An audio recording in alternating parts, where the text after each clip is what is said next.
Sans grande surprise, Avatar 3 de Feu et de Cendres est un succès qui redonne des couleurs à un box-office bien triste ces derniers temps. Mais est-ce que ce sera suffisant pour qu'Avatar 4 et 5 puissent voir le jour? C'est ce qu'on va voir.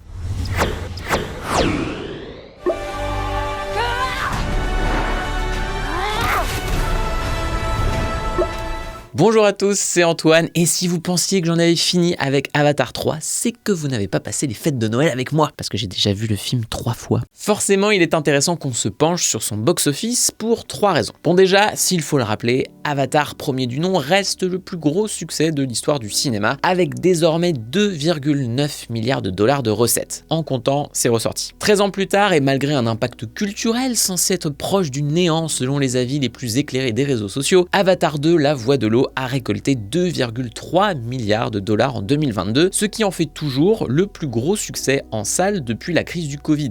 Et c'était loin d'être gagné vu l'état des cinémas à ce moment-là. La deuxième raison, c'est qu'Avatar 2 et 3 ont été conçus et réalisés en même temps, à partir de 2017, et pour ça, James Cameron a investi dans une longue pré-production, qui a demandé beaucoup de recherche et développement technologique et un temps d'écriture conséquent. C'est d'ailleurs pour ça qu'Avatar 4 et 5, qui devraient constituer un dernier cycle et conclure la saga, sont déjà couchés sur papier. Mais au vu du coût exorbitant de chaque film et l'évolution toujours plus rapide et incertaine de l'industrie, James Cameron n'a cessé de rappeler pendant la promo d'Avatar 3 qu'Avatar 4 et 5 étaient loin d'être des évidences et que Disney ne les validerait qu'en cas de gros succès pour De Feu et de Cendres. Parce que même si la saga sert depuis ses débuts de standard technique après lequel court tout le reste de l'industrie, Avatar n'est pas si simple à rentabiliser. Et c'est particulièrement le cas pour Avatar 3, qui serait pour le moment estimé autour des 400 millions de dollars de budget. En sachant que c'est compliqué parce que ça se mixe forcément avec le budget du 2 qui était fait en même temps. Pour rappel, sur le prix d'un ticket de cinéma, un studio ne touche en moyenne que la moitié,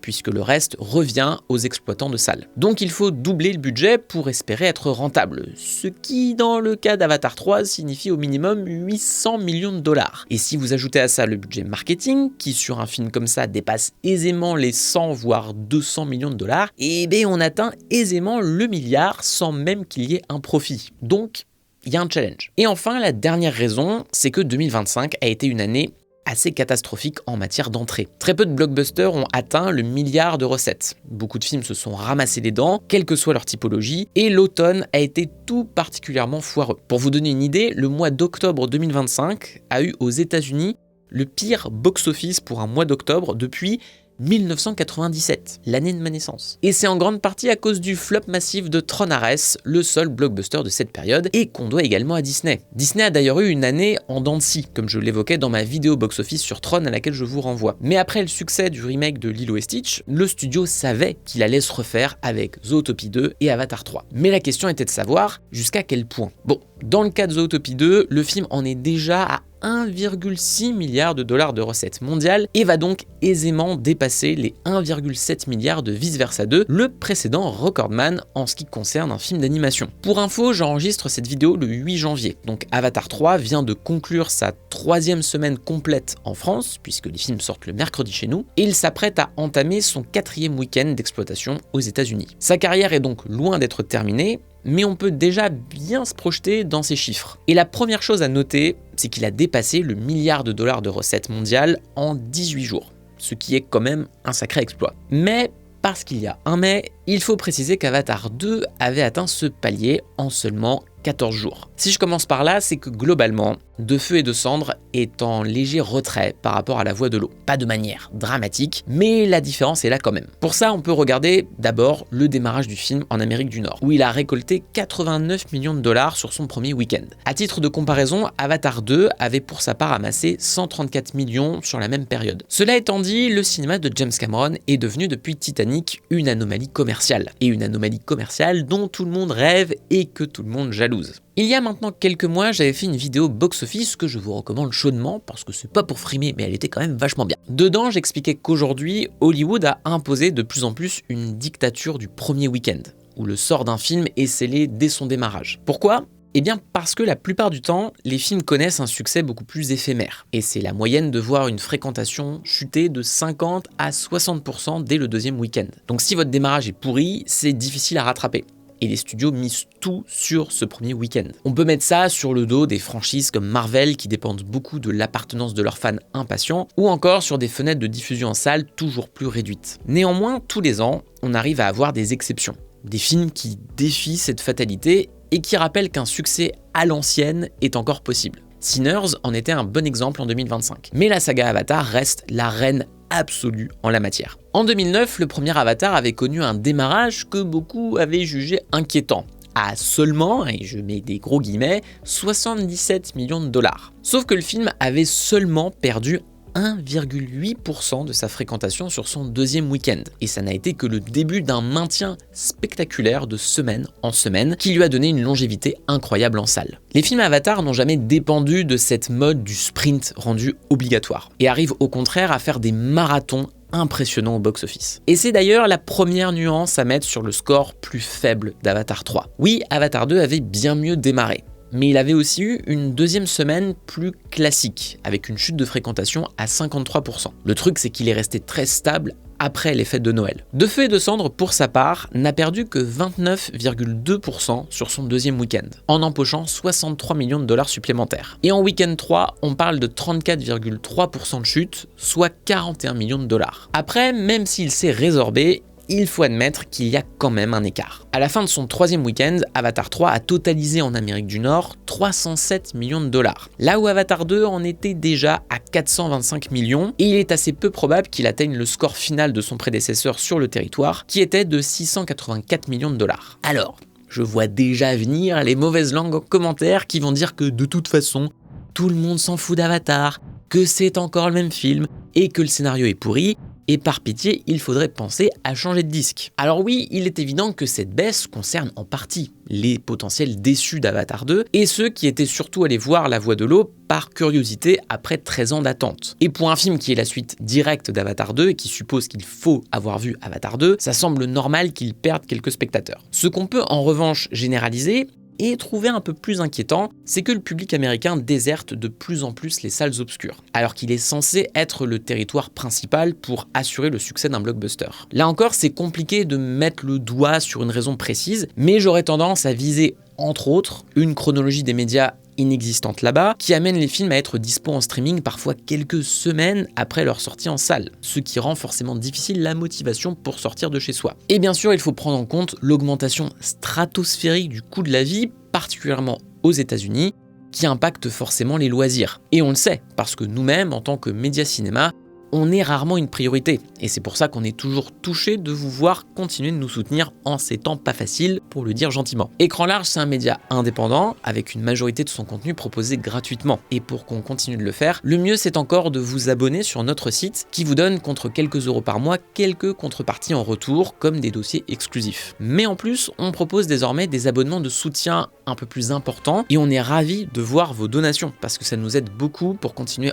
entre autres ces vidéos. Si ça vous intéresse, le lien est dans la description. Pour revenir à ce que je disais, faut bien comprendre qu'en 2025, les deux plus gros succès en Amérique du Nord sont à quasi-égalité Minecraft et Lilo et Stitch, qui ont chacun rapporté 423 millions de dollars, et a priori Avatar 3 devrait sur le long terme les rattraper. Mais pour comparer, en 2024, le plus gros succès était de loin Vice Versa 2 avec 652 millions, talonné par les 636 millions de Deadpool et Wolverine. En 2023, c'était les 636 millions encore de Barbie, et en 2022, les 718 millions de Top Gun Maverick. En clair, les films de 2025 n'ont pas convaincu et créé l'événement de la même manière, en particulier durant l'été des blockbusters qui a été franchement décevant, alors qu'en parallèle, les budgets de ces films ne cessent de grimper en flèche. Et dans le cadre des films qui sont au demeurant des giga-cartons, Avatar 3 est loin d'être un cas isolé. Sur les 1,6 milliard récoltés par Zootopie 2 au moment où je tourne cette vidéo, seulement 365 millions proviennent de l'Amérique du Nord, soit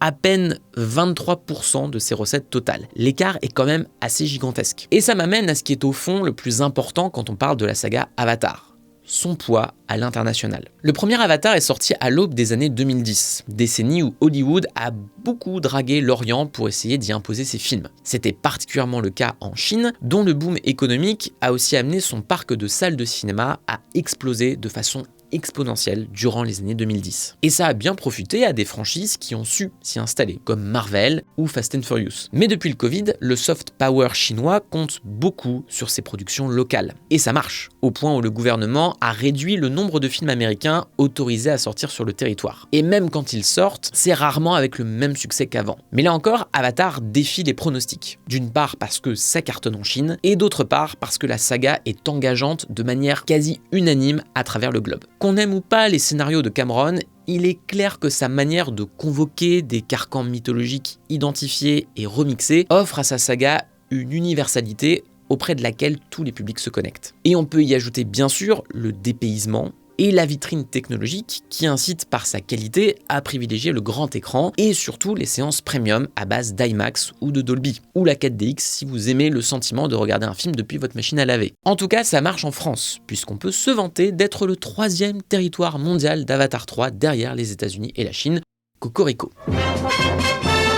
En gros, on a pour l'instant rapporté au film l'équivalent de 82 millions de dollars avec 6,6 millions d'entrées. Au terme de 14 semaines, Avatar 2 avait terminé sa course avec 14 millions d'entrées. Là encore, De Feu et de Cendre connaît un léger délitement, mais il devrait au minimum dépasser les 10 millions d'entrées facilement. Du coup, à l'heure où j'enregistre cette vidéo, Avatar 3 a un total international à 780 millions de dollars.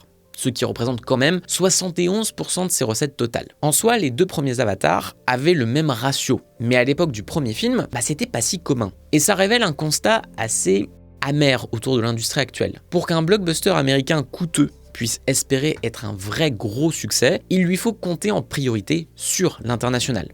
Peut-être plus qu'avant. Parce qu'un ratio à 50-50, voire à 60 pour l'international, ce qui est plutôt devenu la norme, peut se révéler tout de même insuffisant, surtout si le score américain est faible en comparaison. Pour prendre un exemple de 2025, Superman a totalisé 616 millions de dollars dans le monde. C'est loin d'être mauvais, mais on notera quand même qu'il a tiré 60% de ses recettes des États-Unis, soit 354 millions de dollars contre seulement 262 millions à l'international. Et c'est ce manquement qui l'a empêché de franchement dépasser la concurrence durant l'été, ce qui n'est pas si rassurant pour une nouvelle franchise qui doit s'imposer sur le long terme. Le vent est quand même en train de tourner. L'Inde commence à exporter ses plus gros films dans le reste du monde et la Chine peut atteindre des scores hallucinant juste dans l'enceinte de ses frontières. Le plus gros succès de 2025, ça reste le film d'animation Neza 2 et ses 2,2 milliards de dollars de recettes, rapportés quasi intégralement sur le sol chinois. Et on sait maintenant qu'Avatar 3 ne risque pas de le rattraper, puisque les estimations avancent qu'il devrait en théorie terminer sa course entre 1,5 milliard de dollars et 1,8 milliard. Bien sûr, ça reste énorme,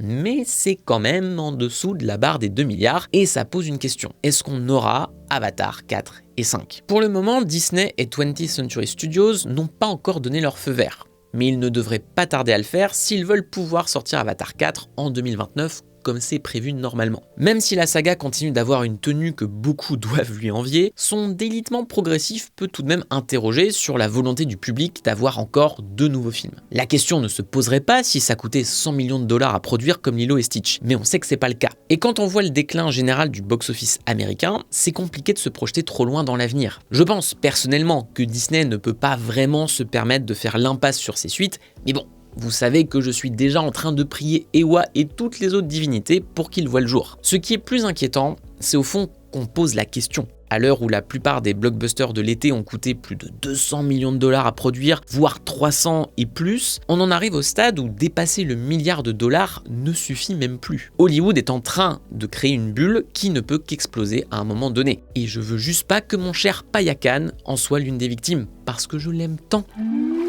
Voilà ce qu'il y avait à dire sur le box-office d'Avatar 3. N'hésitez pas, comme d'habitude, à liker et partager cette vidéo. Et puisqu'on a déjà bien parlé d'Avatar 3, je vous renvoie à ma vidéo d'analyse sur Avatar 2, parce que je suis un peu obsessionnel quand même. Allez, à la prochaine. Ciao.